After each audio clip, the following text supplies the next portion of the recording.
جو پانی میں حل پذیر نہیں ہوتے، وہ سب سے بڑا ایک فیکٹر ہے. ایسے کیمیکل یا کیمیائی اجزاء کہہ سکتے ہیں ہم کہ ایسے کیمیائی اجزاء جو پانی میں حل پذیر نہیں ہوتے، وہ واٹر سولیبل نہیں ہوتے، اس وجہ سے وہ پیشاب کا حصہ بن کے اس کے ساتھ خارج نہیں ہوتے. یہ ایک نقطہ ذہن میں رکھیے گا کہ وہ اجزاء جو پانی میں حل پذیر نہیں ہوتے، وہ ایک بڑی وجہ ہے، ایک بڑا سبب ہے پتھریوں کے بننے کا، کیونکہ وہ پانی میں حل نہیں ہوتے، اس لیے وہ پیشاب کا حصہ نہیں بن سکتے، اس میں گھل کے اس میں ڈیزالو نہیں ہوتے اور اس کے ساتھ جو ہے وہ باہر نہیں نکلتے، تو پھر جو ہے وہ پتھری بننے کا سبب بنتے ہیں. رہن سہن کے طریقے وہ ہم نے پیچھے بھی دیکھے، اس میں خوراک کا بہت بڑا عمل دخل ہے. پھر پانی سب سے بڑا ایک فیکٹر ہے کہ آپ پانی جو ہے وہ کس قسم کا لے رہے ہیں. پانی ہر علاقے کا مختلف ہوتا ہے. بعض علاقوں کا پانی جو ہے اس میں سالٹس مختلف قسم کے جو ہے ان کی ریشو زیادہ ہوتی ہے، اسی وجہ سے ان علاقوں میں جو ہے وہ پتھری بننے کا رجحان بھی زیادہ دیکھا گیا. پانی ایک بہت بڑا فیکٹر ہے. پانی جو ہے وہ پینے کے قابل پانی کا ایک اپنا اسٹینڈرڈ جو ہے وہ دیا گیا ہے کہ جس میں جو سالٹس اور منرلس کی جو ہے ایک ریشو دی گئی ہے. جیسے منرل واٹر جس کو کہا جاتا ہے، اس میں منرلس وغیرہ بعض دفعہ ایڈ اپ بھی کیا جاتے ہیں. یہ جو پانی باٹلس میں دیا جاتا ہے، ان میں جس منرل کی کمی ہوتی ہے وہ پورا کیا جاتا ہے، یا جو ایک WHO نے کرائیٹیریا دیا ہے ہیلتھ کے لیے کہ یہ اس میں پیرامیٹرز ہونے چاہیے ایک نارمل پانی کے، جسے سافٹ واٹر بھی کہتے ہیں. ہارڈ واٹر ہوتا ہے اور سافٹ واٹر ہوتا ہے. پانی کی دو اقسام میں تقسیم کیا گیا ہے. ہارڈ واٹر جو ہے وہ پانی پینے کے لیے نہیں ہوتا. سافٹ واٹر جو ہے اس کے الگ سے پیرامیٹر ہوتے ہیں کہ اس میں یہ سالٹس ہوں گے اور یہ منرلز ہوں گے، معدنیات ہوں گی. نمکیات اور معدنیات کی ایک ریشو نکالی گئی ہے کہ جو انسان کے جسم کے لیے وہ بہتر ہے یا فائدہ مند ہے، یا انسان کے جسم سے وہ مطابقت رکھتے ہیں، وہ وہی پیرامیٹر ہونا چاہیے. اگر اس میں کسی سالٹ کی یا کسی منرل کی زیادتی ہے، اس کی مقدار زیادہ ہے، کسی ایریا میں ایسا ہے کہ اس میں جیسے پہاڑوں سے آ رہا ہے یا چشموں کا پانی ہے، تو اس میں اگر کسی سالٹ کی کوئی پتھر ایسا پایا جاتا ہے جس سے پانی گزر کے آ رہا ہے، تو اس میں اس کی مقدار زیادہ ہے، تو وہ جسم میں جب زیادہ جائے گا تو وہ وہاں پہ پتھری کا باعث بنے گا. اس لیے پانی جو ہے ایک بہت بڑا فیکٹر ہے. اچھا، اس میں موروثی رجحان بھی تھوڑا بہت پایا گیا ہے. اب موروثی اس حوالے سے ہے، یہ ایسا نہیں ہے کہ باپ کو ہے تو بیٹے کو بھی پتھری ہوگی، لیکن موروثی کا اس حوالے سے اس میں ہاتھ ہے. بعض خاندانوں میں پتھریاں زیادہ اس وجہ سے پائی جاتی ہیں کہ ان میں جو غذا استعمال ہو رہی ہوتی ہے یا پانی استعمال ہو رہا ہوتا ہے وہ ایک ہی طرح کا استعمال ہو رہا ہوتا ہے. یعنی ایک ہی فیملی میں اگر بار بار یا پتھریاں یا زیادہ لوگوں کو پتھریاں بننے کا کیس سامنے آتا ہے، تو اس میں ایسا نہیں ہوتا کہ وہ ان کے باپ کی وجہ سے بچے کو ہو رہی ہے. اس کی وجہ یہ ہوتی ہے کہ اس گھر میں ایک ہی پانی استعمال ہو رہا ہوتا ہے اور ایک ہی طرح کی غذا استعمال ہو رہی ہوتی ہے، تو جو ایک ہی لیے نقصان کا باعث ہے وہ ساروں کے لیے نقصان کا باعث ہوتی ہے. اس وجہ سے اس میں تھوڑا سا موروثی ہاتھ کہا جاتا ہے کہ یہ فلانے خاندان میں زیادہ ہے، یا مریض آپ کہتے ہیں جی کہ ہمارے خاندان میں زیادہ ہے، میری ماں کو بھی تھی، میری بہن کو بھی تھی، یا میرے باپ کو بھی تھی، مجھے بھی پتھری ہو رہی ہے. وہ اس حوالے سے ہے. باقی جینیٹیکلی جو ہے وہ اس میں کوئی اس کا عمل دخل نہیں ہے. باقی آپ کی فزیکل ایکٹیویٹی اس میں بہت زیادہ ہے کہ کوئی بندہ ورزش نہیں کرتا، پیدل نہیں چلتا، زیادہ ٹائم جو ہے وہ لیٹا رہتا ہے، بیٹھا رہتا ہے، یا اس کا کام ہی زیادہ بیٹھنے والا ہے. اس وجہ سے بھی جو ہے وہ فلٹریشن یا میٹابولزم جو ہے وہ پراپر نہیں ہو پاتی چیزوں کی، تو اس کا بھی ایک نقصان ہوتا ہے اور وہ بھی ایک فیکٹر ہے. اس کے علاوہ وٹامن اے کی کمی کی وجہ سے جو ہے وہ پتھریاں بنتی ہے، اور وٹامن اے کی کمی پوری کرنے کے لیے جو ہے آپ گاجر کا جوس استعمال کروا سکتے ہیں. پانی کی کمی کی وجہ سے، پیچھے ہم نے پانی والے فیکٹر میں یہ بھی سالٹ کا دیکھا، پانی کی کمی کی وجہ سے بھی جو ہے جسم میں جب خشکی وغیرہ زیادہ ہو جائے گی، اس کنڈیشن میں بھی ہے جتنا بھی آرٹیفیشل آئل یوز ہو رہے ہیں یا گھی یوز ہو رہے ہیں، ان کو جب وہ کولڈ پریس کیا جاتا ہے، اس پروسیس سے گزارا جاتا ہے، تو اس میں بھی ایسے کیمیکل چینجز آ جاتے ہیں کہ وہ بھی پتھریاں بننے کا ایک سبب ہے. گوشت کا زیادہ استعمال جو خوراک میں ہے، یہ غذائی عوامل جو ہیں اس میں بہت زیادہ ہیں. جیسے مسلسل انڈے کا استعمال، اب کوئی سفیدی زیادہ لے رہا ہے تو اس میں کیلشیم کی بنے گی. اسی طرح انڈے میں کیلشیم زیادہ ہے، تو وہ اگر مسلسل لوگ لے رہے ہیں ایک شخص لے رہا ہے 6 انڈے 4 انڈے، جیسے باڈی بلڈنگ والے یا جم والے جو ہے وہ اپنی ڈائٹ میں پروٹین پوری کرنے کے لیے وہ زیادہ مقدار میں لیتے ہیں، لیکن وہ ساتھ سفیدی بھی لے رہے ہوتے ہیں زردی کے ساتھ، وہ جو ایک ایکسیسو انٹیک ہے کیلشیم کا وہ بھی باعث بنتا ہے پتھری کے بننے کا۔ اسی طرح پالک میں کیلشیم زیادہ ہے، ٹماٹر ہے، اس طرح کی کچھ غذائیں بھی ہیں جن کے زیادہ استعمال سے یا مسلسل استعمال سے پتھری بننے کا جو یہ سبب بنتی ہے۔ پروسٹیٹ گلینڈ جو ہے پیشاب میں جب وہ تنگی آ جاتی ہے، رکاوٹ آ جاتی ہے پروسٹیٹ گلینڈ کے سویل ہونے کی وجہ سے، زیادہ ٹائم تک جو ہے وہ پیشاب مسانے میں رکا رہتا ہے، وہ بیک مارتا ہے اور پیچھے جو بن چکا ہوتا ہے وہ اس کے لیے بھی فری راستہ نہیں ہوتا کہ وہ ساتھ ساتھ ہی جو ہے وہ ڈرین ہو کے نیچے مسانے تک آئے۔ زیادہ دیر تک وہ پیشاب جو ہے گردے میں بھی جب رکا رہتا ہے وہ بھی پتھری بننے کا جو ہے وہ ایک باعث بنتا ہے۔ بعض اوقات عادتاً لوگ جو ہے وہ پیشاب لیٹ کرتے ہیں یا کسی وجہ سے مجبوری کی وجہ سے وہ ڈرائیو کر رہا ہے، وہ بھی ایک فیکٹر جو ہے وہ بن جاتا ہے پتھری بننے کا۔ مثلاً ایک لمبے روٹ میں کسی آپ دوسری گاڑی میں ہیں، آپ کو 5-6 گھنٹے کا سفر ہے، آپ پیشاب نہیں کر سکے یا گاڑی نہیں رکتی یا ٹرین ہے نہیں رکتی، تو اس میں جہاں آپ کو ایسی سہولت نہیں ہوتی تو زیادہ ٹائم تک پیشاب کے رکنے کی وجہ سے بھی پتھری بننے کا جو ہے وہ چانس ہوتا ہے۔ اچھا، اب کچھ غذائیں جیسے ہم نے وہ پہلے ڈسکس کی کہ کون سی غذا جو ہے کس چیز میں زیادہ ہے، وہ تھوڑا سا ڈسکس کر لیتے ہیں ان منرلس کے حوالے سے، تاکہ ہمیں تھوڑی سی آسانی ہو جائے مریض کو تجویز کرنے میں اور ایک بیلنس ڈائٹ جو ہے وہ نکالنے میں۔ جیسے پیچھے سے ایک سوال چل رہا تھا کہ وہ متوازن غذا یا غذا میں توازن کیسے بیلنس رکھنا ہے، تو وہ کچھ چیزیں ہم ڈسکس کر لیتے ہیں۔ جیسے کیلشیم ہے، کیلشیم جو ہے وہ دودھ میں زیادہ ہے، مکھن میں پائی جاتی ہے کیلشیم زیادہ، پنیر میں کھائی جاتی ہے، انڈے کی سفیدی میں کیلشیم بہت زیادہ ہے، ملائی میں بہت زیادہ ہے۔ یہ چیزیں ایسی ہیں کہ جن میں کیلشیم کی مقدار جو ہے وہ زیادہ ہے۔ اسی طرح سیلک ایسڈ ہے جو یہ پالک میں بہت زیادہ پایا جاتا ہے۔ اگر کوئی شوق سے زیادہ کثرت سے پالک کھائے گا تو اس میں یہ بننے کی چانسز زیادہ ہوں گے۔ تو ان چیزوں کو آپ نے اوپر نیچے کر کے بیلنس کر کے تو جو ہے وہ خود بھی لینا ہے اور پیشنٹ کو بھی ایڈوائز کرنی ہے۔ اسی طرح آگے کاربوہائیڈریٹس ہیں، کاربس جو ہے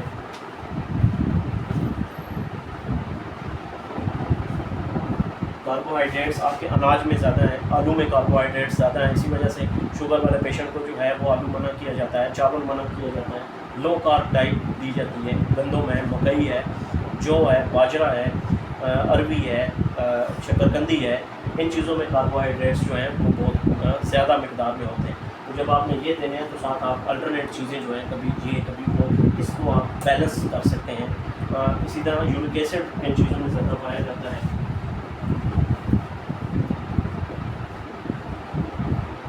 یورک ایسڈ جو ہے وہ گوشت میں زیادہ پایا جاتا ہے، گائے کے گوشت میں بہت زیادہ پایا جاتا ہے۔ جو لوگ موٹے گوشت کے شوقین ہیں تو وہ کوشش کریں کہ وہ جو ہے وہ بھینس یا کٹے کا گوشت جو ہے وہ یوز کریں، کیونکہ یورک ایسڈ جو ہے گائے کے گوشت میں جو ہے وہ بہت زیادہ ہوتا ہے۔ باقی چھوٹا گوشت تو بھی لے سکتے ہیں، اس میں نہیں ہوتا ہے اتنا۔ اور یورک ایسڈ ٹماٹر میں زیادہ ہوتا ہے، ٹماٹر کھانے پکانے میں جو ہے وہ کم سے کم یوز کیا جائے تو زیادہ بہتر ہے۔ اگر آپ نے اس کو کھٹا کرنا ہے تو سالن میں جو ہے وہ آپ نیمبو کا استعمال کر سکتے ہیں، پیشنٹ کو بھی ایڈوائز کر سکتے ہیں، یا کھانا پکاتے ہوئے جو ہے اس میں دہی ایڈ کر سکتے ہیں، ٹماٹر کی جگہ آپ جتنا اناردانہ استعمال کر سکتے ہیں اس کو کھٹا کرنے کے لیے۔ بیسیکلی ٹماٹر میں بھی جو ہے وہ کھٹا ہی کرنا ہوتا ہے، ٹھیک ہے۔ املی آلو بخارا جو ہے وہ یوز کروایا جا سکتا ہے اس کو بیلنس کرنے کے لیے، یورک ایسڈ کی مقدار تاکہ کم سے کم رہے۔ تو ایسی چیزیں جو ہیں وہ آپ الٹرنیٹ اس کے دے سکتے ہیں ٹماٹر کے بھی۔ اسی طرح وٹامن ڈی ہے،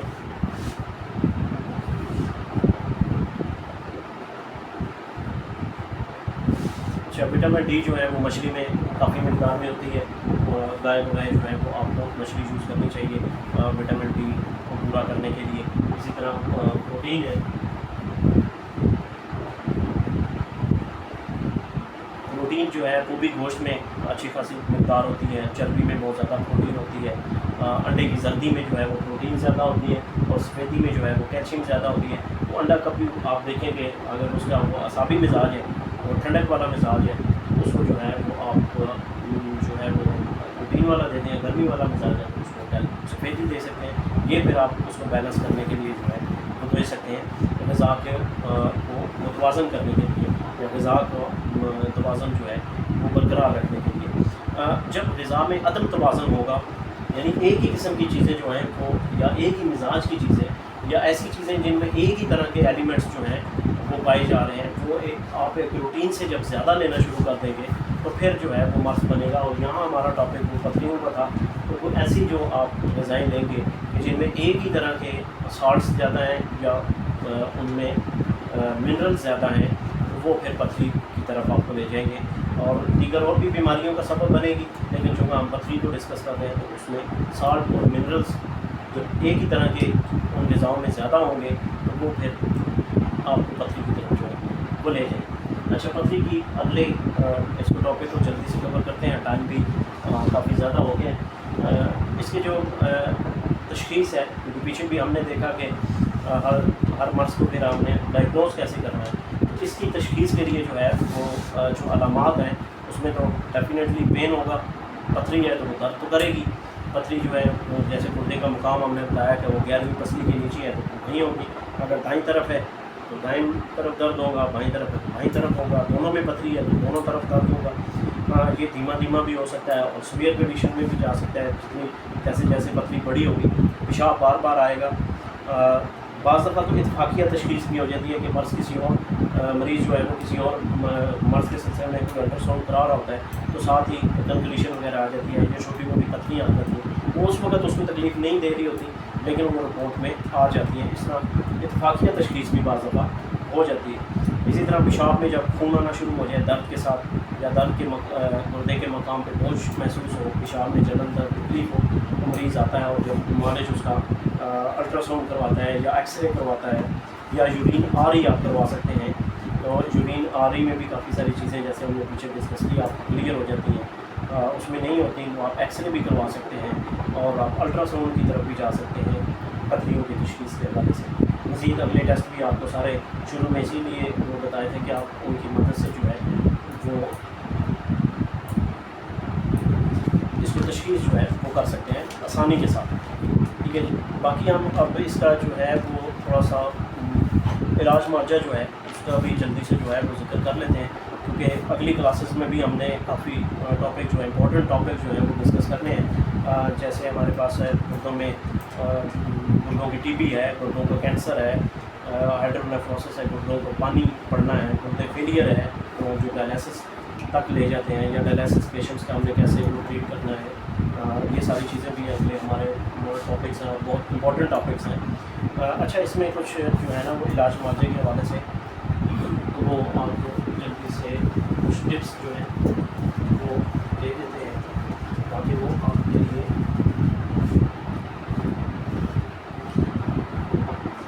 فائدہ مند ثابت ہو. اچھا اب ہومیو کے حوالے سے اگر آپ کے بائیں گردے میں لیفٹ کڈنی میں یہ میں جلدی سے آپ کو بتاتا جاتا ہوں کیونکہ لکھنے میں بہت لمبا ٹائم جو ہے وہ لگ جائے گا.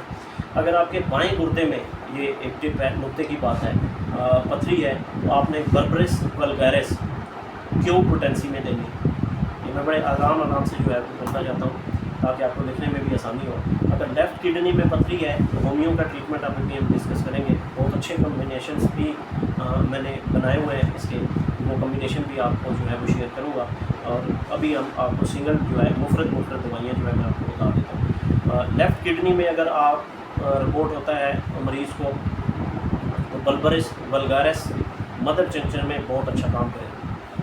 اسی طرح اگر رائٹ سائڈ پہ ہے تو لائکوپوڈیم 200 پوٹینسی میں بہت اچھا کام کرے گا. اور اگر دونوں گردوں میں ہے تو کلکیریا کار 200 پوٹینسی میں بہت اچھا کام کرے گا. درد چاہے ایک گردے میں ہے, دوسرے گردے میں ہے یا دونوں گردوں میں ہے, دردوں کے لیے نقص و میکا بہت اچھا کام کرے گی 200 پوٹینسی میں. پیشاب اگر جل کے آ رہا ہے, انٹھن کے ساتھ ہے, جلن کے ساتھ پیشاب آ رہا ہے تو اس میں آپ ساتھ کینتھرس 30 یا کینتھرس 200 یا کینتھرس مدر ٹینچر یہ اس کی طاقتیں ہیں, ان میں آپ استعمال کروا سکتے ہیں. درد کا اچانک حملہ ہوتا ہے، بیٹھے بیٹھے یکدم درد شروع ہو جاتا ہے، تھوڑی دیر بعد ختم ہو جاتا ہے، پھر درد شروع ہو جاتا ہے، اس میں آپ ایکونائٹ 30 جو ہے وہ استعمال کروا سکتے ہیں۔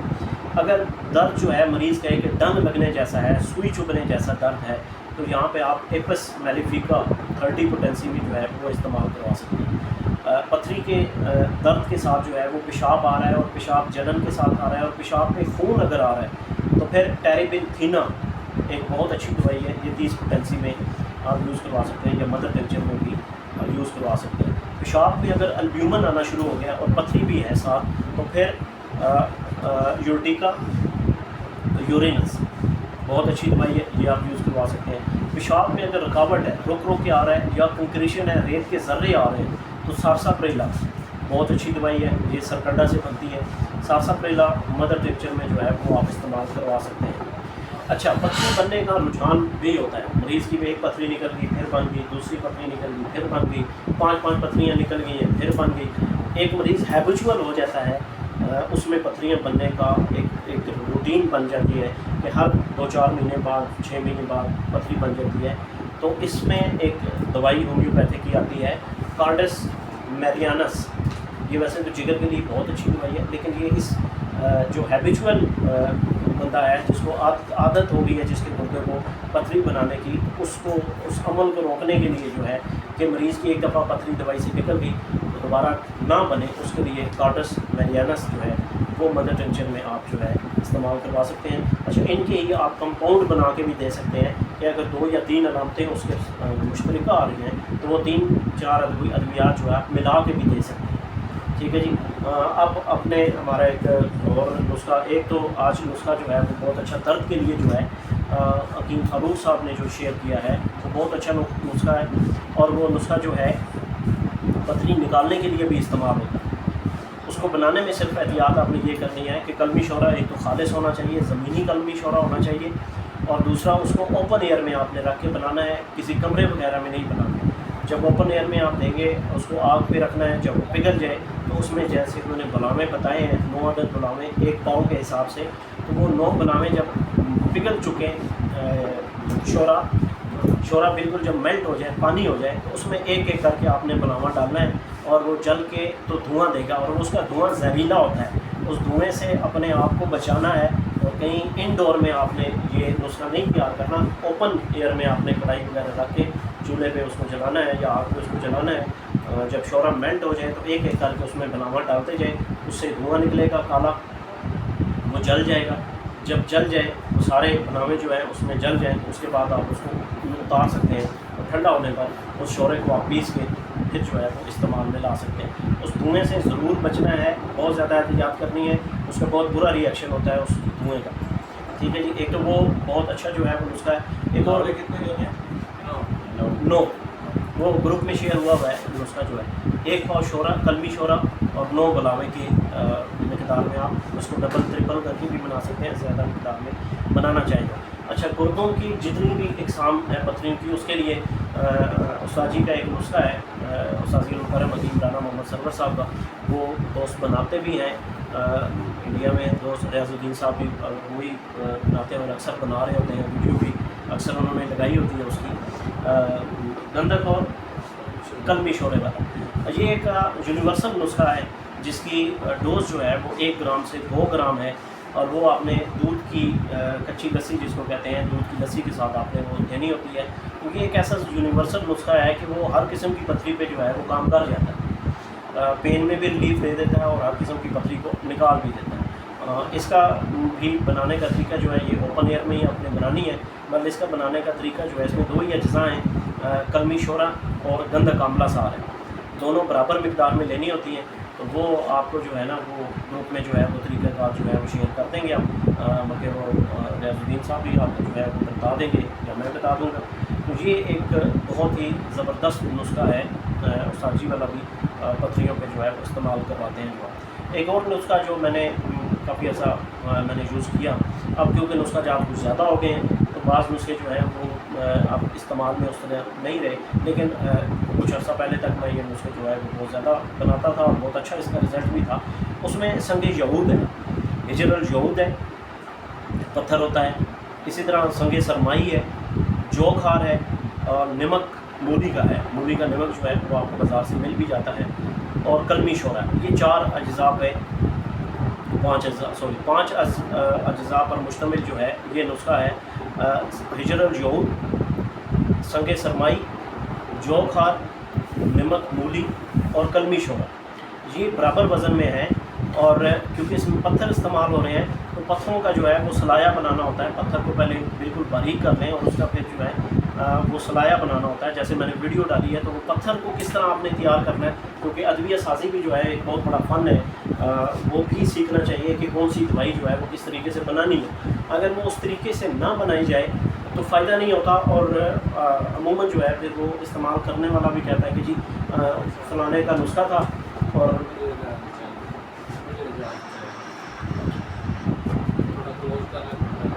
تو پھر جو ہے وہ اس طرح کے رزلٹس نہیں ملتے. وہ سلایہ کے حوالے سے بھی جو ہے وہ ہم نے ویڈیو میں ان کو بنا کے تو وہ چلا دیا، آپ کو سمجھا دیا ہے کہ پتھر کیسے آپ نے تیار کرنے. مزید کوئی بات آپ نے پوچھنی ہو تو وہ آپ جو ہے وہ گروپ پہ جو ہے وہ شیئر کر لیجیے گا. ٹائم کافی زیادہ ہو گیا ہے. دوست جو یہاں بھی کلاس میں بیٹھے ہوئے ہیں انہوں نے بھی جانا ہے، اور دوست دور سے بھی تشریف لاتے ہیں. بہت ان کا بھی شکریہ، اور آپ لوگوں کا بھی جو آپ نے وقت دیا. باقی سوال جو آپ کی آج نشست نہیں ہو سکے گی کیونکہ وقت بہت زیادہ ہو چکا ہے. آج کے لیے اتنا ہی، اجازت دیجیے گا. جو سوال رہ گئے ہیں تو وہ گروپ پہ آپ جو ہے وہ پوچھ سکتے ہیں. السلام علیکم ورحمۃ اللہ وبرکاتہ.